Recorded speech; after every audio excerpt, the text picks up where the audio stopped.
ভাগ প্রক্রিয়ায় নিচের সংখ্যাগুলোর গসাগু নির্ণয় করো। ক 24, 45, 72। প্রথমে আমরা ছবির মাধ্যমে 24 ও 45-এর গসাগু নির্ণয় করব। এজন্য এই সংখ্যা দুটিকে আয়তের মাধ্যমে প্রকাশ করব। যেহেতু 45 সংখ্যাটি বড়, এজন্য 45কে আমরা আগে আঁকব। 45কে ছবির মাধ্যমে প্রকাশ করার জন্য আমরা প্রথমে একটি গ্রাফ পেপার নেব। গ্রাফ পেপারে একটি আয়ত আঁকব যার উচ্চতা হবে 45 একক। আর এই আয়তটির প্রস্থ আমরা 5 একক বা 10 একক যে কোনো একক নিতে পারবো। ঠিক একইভাবে আমরা 24কেও গ্রাফে প্রকাশ করব। এখন আমরা দেখব 45 থেকে 24 আমরা কতবার বিয়োগ করতে পারি। আর এখানে একবারই বিয়োগ করা যাবে, কারণ এরপরে উপরে যে অংশটুকু থাকবে তা থেকে আমরা 24 বিয়োগ করতে পারবো না।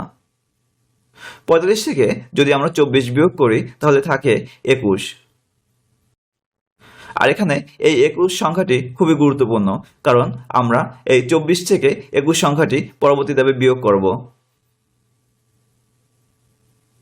এখন 24 থেকে যদি আমরা 21 বিয়োগ করি তাহলে এখানে অবশিষ্ট থাকে, আর এই অবশিষ্ট অংশটির মান হলো 3। ঠিক একইভাবে আমরা 21 থেকে এই অবশিষ্ট 3 বিয়োগ করব।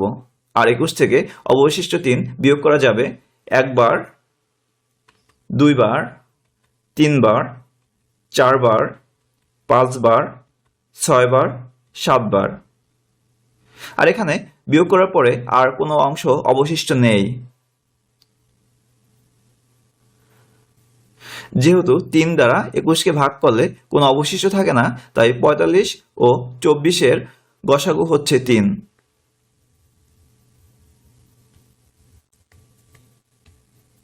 এবার আমরা 72 ও 3 এর গসাগু নির্ণয় করব। এজন্য আমরা দেখব 72 থেকে কতবার 3 বিয়োগ করা যায়, অর্থাৎ 72কে 3 দ্বারা ভাগ করলে কত হয়। এজন্য আমরা 72 থেকে 3 বিয়োগ করতে থাকব।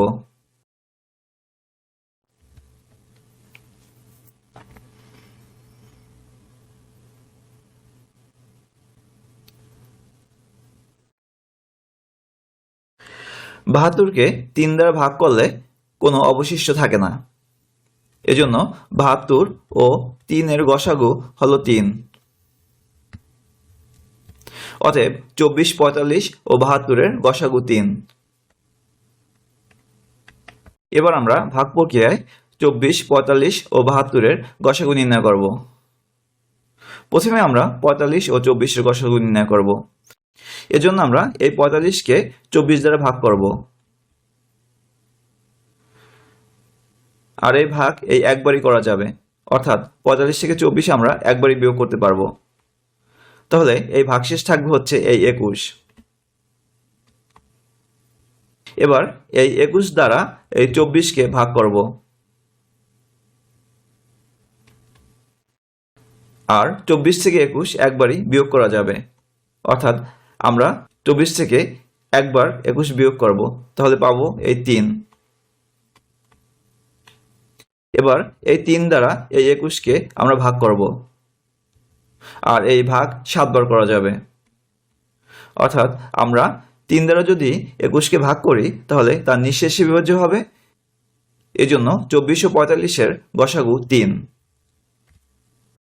অর্থাৎ ভাগ প্রক্রিয়ায় গসাগু নির্ণয় করার জন্য এই ভাগফল কোনো কাজে আসে না। এই ভাগশেষ খুবই গুরুত্বপূর্ণ, অর্থাৎ আমাদেরকে দেখতে হবে ভাগশেষ কখন 0 হয় আর কত দ্বারা ভাগ করলে ভাগশেষ 0 হয়। যে সংখ্যা দ্বারা ভাগ করলে ভাগশেষ 0 হবে তাই হবে গসাগু। এবার আমরা 3 ও 72 এর গসাগু নির্ণয় করব। এজন্য আমরা 72কে 3 দ্বারা ভাগ করব। 72 7-এর ভিতরে যাবে হচ্ছে 2 বার, 3 দুগুণা 6, বিয়োগ করলে আমরা পাই 1, আর 2 নামালে হবে 12। এখন 12-এর ভিতরে 3 যাবে 4 বার, অর্থাৎ আমরা পাবো ভাগশেষ 0। যেহেতু 3 দ্বারা এই 72কে ভাগ করলে ভাগশেষ 0 হয়, এজন্য 3 হলো 72 ও 3 এর গসাগু। আমরা 24 ও 45-এর গসাগু পেয়েছি 3, আবার 3 ও 72-এর গসাগু পেয়েছি 3।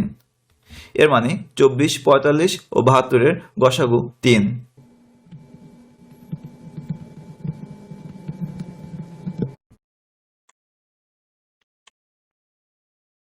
ছবির মাধ্যমে এবং ভাগ প্রক্রিয়ায় নিচের সংখ্যাগুলোর গসাগু নির্ণয় করো। খ 56, 78, 90। প্রথমে আমরা 56 এবং 78-এর গসাগু ছবির মাধ্যমে নির্ণয় করব। আর এখানে বড় হচ্ছে 78। এখন এই 78কে যদি ছবির মাধ্যমে প্রকাশ করতে চাই